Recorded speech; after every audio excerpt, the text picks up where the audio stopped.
pesquisa até rápida, é possível achar artigos que comentam a ida de escravizados de Atibaia para Campinas. A ideia era não ir para Campinas. Tem vários textos.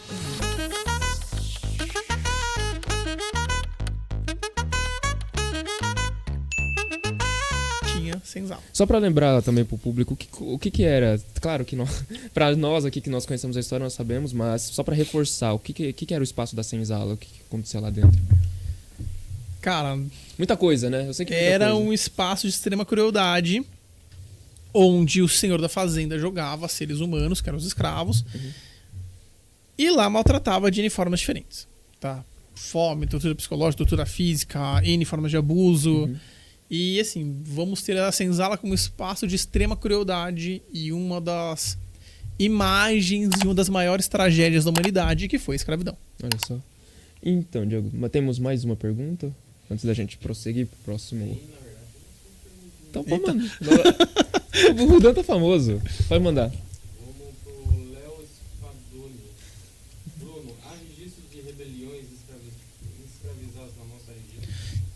Tem uma rebelião escrava muito famosa de Atibaia, que isso tem livros, falha agora o nome do autor, não pensei em trazer esse livro como um todo, mas foi uma rebelião muito perto do rio Atibaia. Sério, mas aqui, o rio Atibaia é muito longo, então onde exatamente? Não, é na parte curta que cruza Atibaia mesmo. E essa rebelião ela é narrada como uma rebelião levante de escravos contra fazendeiros, e foi uma rebelião que trouxe muita repercussão, foi muito violenta. Nossa. E houve sim o controle, os senhores contornaram muito fácil, muita gente morreu. E ali teve as várias punições, né? Atibaia não tanto, mas numa pesquisa até rápida é possível achar artigos que comentam a ida de escravizados de Atibaia para Campinas. E Campinas era um espaço de punição. Eles eram levados para Campinas para serem punidos. Entendi. Não que eles iam espontaneamente. Não, não. Até porque a fuga era ou para São Paulo ou para Minas. Mas a ideia era não ir para Campinas. Tem vários textos, tem boletins de polícia da época que falam sobre o desespero de ir para Campinas. Nossa. Então, e muito disso passa por uma das rebeliões, para mostrar o exemplo, né? Mas isso muito próximo já da Lei Áurea? Ou isso já ao longo do século XIX, como um XIX. todo. Então, assim, próximo das leis de libertação. Nossa, que interessante. Não sabia disso. Diego, mais uma pergunta? Do Léo Spadoni também. A lei de terras foi anterior ou posterior à abolição? Depende de qual lei de terras. Se a gente parar para pensar na formação da lei de terras do Império, aí eu tenho uma lei de terras que vem antes. Se eu pensar na República, e aí eu vou ter vários problemas, porque aí eu tenho posse de terra, eu vou ter investigação sobre quem é dono de qual fazenda, entre aquelas muitas fazendinhas que eu falei.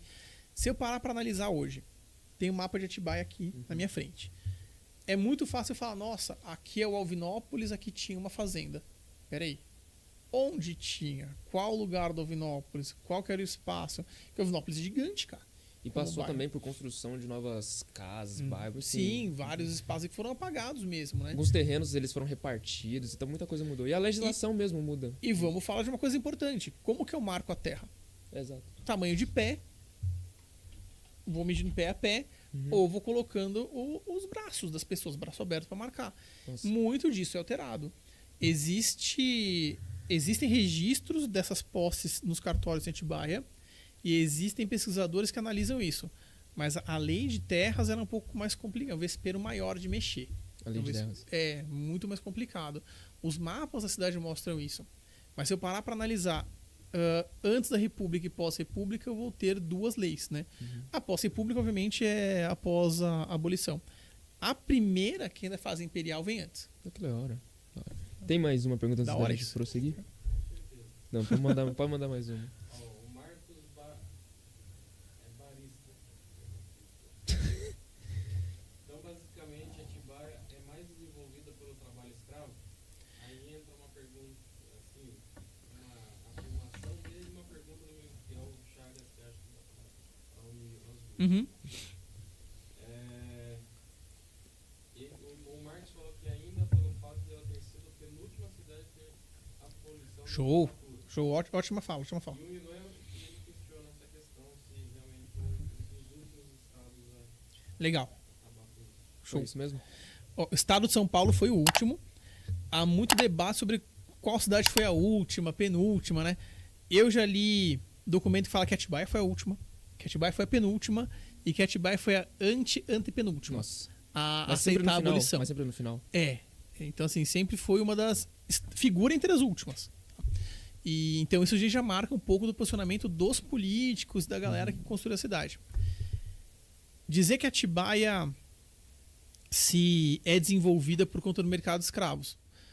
Até o século XIX, grande importância econômica da cidade, do jeito que ela estava configurada, sim. Foi mão de obra escrava, construção. Cara, quem vai construir Atibaia até o século XIX é o povo preto. E assim, é a construção das casas, da igreja. Das vias mesmo, dos paralelepípedos. Das que casas todo mundo grandes. odeia. Então tudo isso daí vem de mão de obra escrava. Quando vem os italianos para cá, e final do século XIX, depois os japoneses, aí há uma descentralização. E aí eu vou ter um olhar melhor para outras regiões da cidade, né? Bairros distantes, bairros periféricos. E eu tenho um desenvolvimento que vai chegar gradativamente. Basta pensar que eu vou ter no centro de Atibaia, século XX, quando tem a libertação dos escravos, durante um curto período, eles ficavam no centro, em casinhas e cortiços. Já na República, eles saem de lá por não conseguir pagar, não conseguir ficar, não conseguir emprego, e serem perseguidos por uma lei de vadios e capoeiras, e chegaram os italianos para ocupar aquele espaço. Sim. Aí esses negros vão para zonas mais periféricas e aí Outras cidades e vão afastando. Então a gente vai ter essa periferização da região. Daí que vem as periferias, inclusive. Na maioria das cidades, sim. Rio de Janeiro Rio de Janeiro, sim. foi por conta disso. Sim. Semelhante. Sair que o porto era uma área cara e a parte aí onde ficava o palácio também. Entendi. Então eu sou obrigado a jogar a galera pro morro, onde não tinha muita fiscalização, onde vai ter muita atividade de crime, eu vou chamar desse jeito, e aí eu vou ter formação de comunidades. Mas antes sobre o desenvolvimento econômico de Atibaia, sim, também vem pela mão de obra escrava se eu pensar no café. Porque eu preciso lembrar da estrada de ferro que passava por Atibaia e vai ter o final em Piracaia. 2 estações, uma próxima ao centro e uma no Caetetuba. E tinha... Não sei se chegava aqui em Bragança, estrada de ferro? Não chegava em Bragança. Tem estação. Ô, Diego, tem estação de trem aqui, não tem? Tem, mas foi desativado. Sim, Sim, mas tem uma estação. mas vinha trem de Itatiba. Acho que é perto da Santa ali, acho, né? Do lado? Acho que sim. Ou do lado? Não, da fábrica da Santa. Ah, da Sandra, sim. Entendi. Então, já tinha estrada de ferro para levar café, levar outros produtos. Então, tem muito da mão de obra escrava, sim, até o século XIX. Entendi. Ótima pergunta. Apesar da economia rodar em torno da colônia cafeeira ainda. Sim. Apesar disso. Sim. É que a mão de obra é escrava nesse. Uhum. E aí o que acontece? Deu a abolição. Esses escravos aqui, pelo menos na região, se tem registro sobre isso, eles foram contratados? Ou eles foram para outra cidade, foram para São Paulo, talvez teria mais oportunidade? Nos registros que eu li, Atibaia tinha algumas relações meio violentas. Meio violentas. Conta a questão dos escravos e tudo mais. Atibaia não era tem algumas lendas, tem algumas histórias até de crimes famosos, né? Tem algumas, o pessoal até conta umas histórias, tem livro até sobre lendas urbanas de Atibaia. Caraca. Sobre isso. Não sabia. E por conta disso, sai de Atibaia e vai para São Paulo. Entendi. Depois há um movimento de volta, né? E ocupação de bairros periféricos. Uhum. E o centro é dominado por italianos. E os imigrantes depois, né? Quando chega a massa de imigrantes japoneses, já há uma ideia de cerejeiras, imperial e bairros rurais. E aí termina de tomar alguns espaços. O povo preto, nessa época, é muito mais marginalizado e excluído pela falta de condição e geração de emprego. E aí o que acontece? A busca de novos espaços e... E aí eles foram pra onde? Pra São Paulo, Bragança? São Paulo, depois Nordeste do Brasil. É o Nordeste. E alguns para interiorzão de Minas Gerais. Entendi. Minas como que era, inclusive? Nós sabemos aí... Tudo bem que foi lá mais pra frente, foi a história do café com leite, etc. Mas... E Minas Gerais em termos de escravidão nesse período? Só de falar de Ouro Preto, por exemplo. Então. Ouro Preto, Mariana, São João del Rei, que recebia escravos de Atibaia, já tem uma grande influência. Se eu entender sul de Minas até Belo Horizonte, passando por Ouro Preto e pensando na estrada real, muita mão de obra escrava. Muita mão de obra escrava mesmo, assim. A ideia é que o italiano também vai ocupar Minas Gerais, também tem muitos bairros, muitos redutos de imigrantes depois que vão para o interior, mas demora. Entendi. Então eu tenho mais a questão da influência da população negra, descendentes de escravos, libertos ou abolicionados, que foram para depois. Entendi. E Campinas, porque assim, nós subimos aqui, né? Passamos Fernão Dias, subimos para Minas Gerais. E Campinas, que todo mundo tinha tanto receio de ir, o que aconteceu? Campinas era uma cidade que, além de ter muita influência dos barões, fazendeiros, da elite branca da época, era uma cidade que aceitava a violência, né? Contra os escravizados. E tinha a Praça da Forca. Atibaia também tinha uma Praça da Forca. São Paulo tinha uma Praça da Forca também. Ah, da Forca em São Paulo é a Liberdade. Na Liberdade. E Atibaia? O que eu tenho de registro na Praça da Santa Casa.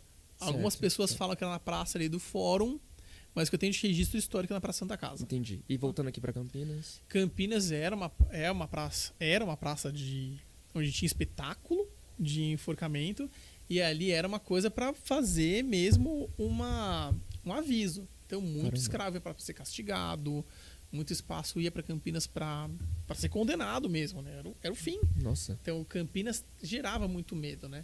Vou levar para Campinas. Havia muito o desespero de saber isso. Então, quando os escravos fugiam, Campinas de jeito nenhum. Ou por que São Paulo, então, no fim das contas? Por causa do clube abolicionista. Ah, O entendi. Clube Abolicionista de São Paulo, no século XIX, é um clube que fica muito importante. E tem muito acesso e muito contato.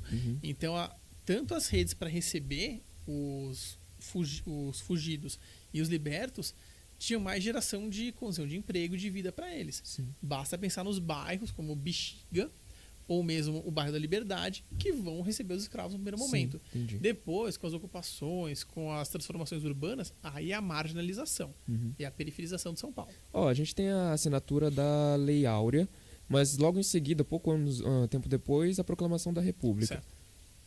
Não é um pouco contraditório? Ninguém gostava da Isabel? O que aconteceu? Ninguém gostava da monarquia? Acabou com a escravidão? Ou foi uma medida populista naquele período?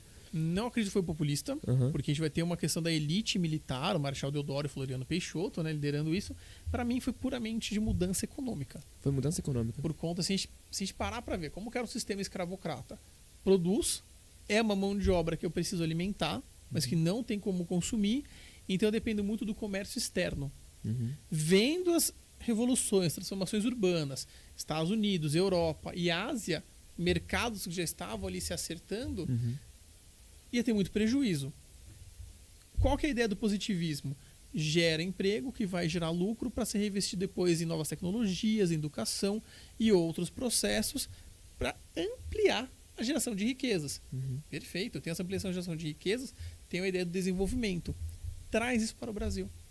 Então acaba com a mão de obra escravizada, gera uma mão de obra salariada que vai consumir e aí tem o giro de capital. Entendi. Tendo esse giro de capital, eu vou ter novas buscas de emprego, produto, venda, entre outras possibilidades. Possibilidades econômicas, desenvolvimento econômico, que não a mão de obra escrava. E pensando em política, cara, o que é poder?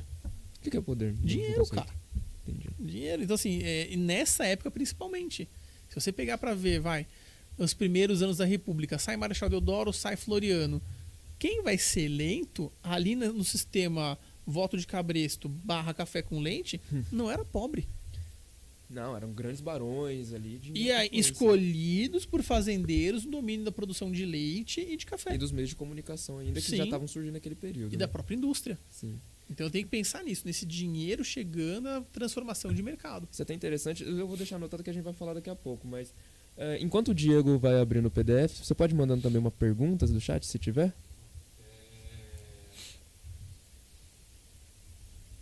Tem a do Brunão, no primeiro governo de Vargas, com toda a questão de golpe militar por parte da Aliança Liberal, o Vargas continuou investindo em São Paulo, mesmo com Show. os Ótimo. agricultores não gostando dele? Ótima pergunta. Toda a questão ali que eu vou ter em 32, com a rebelião paulista, a revolução paulista, a guerra civil paulista, tem vários nomes, deixa entender que o Vargas quer acabar com São Paulo. Enquanto estava sendo rebelião e enquanto não chegaram num acordo, que chega já em 32, o distanciamento era muito grande. Mas eu sempre tive esse conceito. Vargas, ele não queria acabar com São Paulo, tanto que teve Não. um bombardeio aqui em Bragança. Mas se eu for analisar bombardeio, eu vou ter antes de 30, eu vou ter grupos isso é militares bombardeando São Carlos. Isso é verdade. Então eu tenho sim grupos e ações militares que vão acontecer. Mas vamos lá. Você é Getúlio Vargas. Uhum. Você está tentando equilibrar o Brasil e organizar tudo. De repente, São Paulo, que tem uma grande influência econômica, começa a comprar arma, começa a comprar bomba, começa a cavar trincheira. Cara, não há negociação. Mas também não existe um preconceito porque ele era sulista, com os paulistas, alguma coisa nesse sentido? Havia uma rivalidade, mas a rivalidade do Vargas era com o café com leite. Era por Entendi. sistema Com de sistema. votação e por toda a questão, né, de não escolherem ele no primeiro momento e irem para o Júlio Prestes. Entendi. Então, não havia um acordo, não havia ali uma comunicação. O que o Vargas pretendia? Criar uma nova Constituição e nessa Constituição ele ia tirar todos os benefícios de São Paulo e até distribuir renda para os outros estados. Os paulistas ficam malucos com Que é o isso. Pacto Federativo, que inclusive permeia até hoje aí, né? Os paulistas ficam malucos com isso Uhum. e aí não há acordo, declara-se a guerra. Mesmo com vários protestos, várias tentativas de negociação, várias tentativas de evitar um conflito, porém acaba sendo iminente. Uhum. Tem o conflito, dura alguns meses, acaba o conflito, o que acontece? Vargas aceita o interventor paulista na elaboração daquele texto constitucional. Então, houve um acordo depois. Houve uma ideia de andar de mãos dadas. E entra também outro ponto engraçado. Alguns anos depois, tudo bem, a Constituição foi feita, pós-revolução, e o Vargas fala, é impossível governar com essa Constituição. Entramos no governo constitucional, que a segunda era Vargas. Então é uma manobra em cima da manobra. Ele manobrou ele mesmo? 2 vezes. Ô, Então você tem essa jogada. Vargas não odiava São Paulo. você gosta de Vargas? Eu acho ele uma figura muito legal de ser estudado. Acho que tem muita nuance ali pra Tem gente ver. que gosta de colocar quadro em casa. Sim, né? tem os Esse- fanáticos ali. Uhum. Mas eu acho que tem muita coisa do Vargas que precisa ser melhor estudada. Tem que surgir um documento histórico. Uhum. Se eu analisar, acho que foi o Folha da Tarde ou Folha da Noite, lança um texto em 32, tudo bem que é um jornal paulista também, mas que faz comparação do Vargas com personagens totalitários na Europa.